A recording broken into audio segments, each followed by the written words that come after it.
એક દિવસ નક્કી કરે છે કે આપણા શંકાનું કારણ સીતા અને શકરો છે, તો પછી ન રહે સીતા ન રહે શકરો અને મર્ડરનો પ્લાન કરવામાં આવે છે.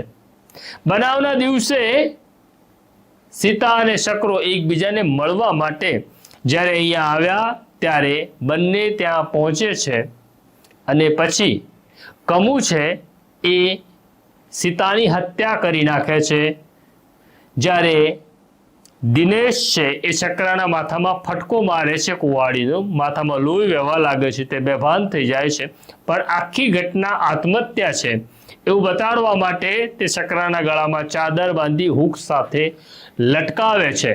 બસ આ હતી એક સાચી હકીકત. શંકાને કારણે સીતા અને શકરાની હત્યા કરી દેવામાં આવી હતી.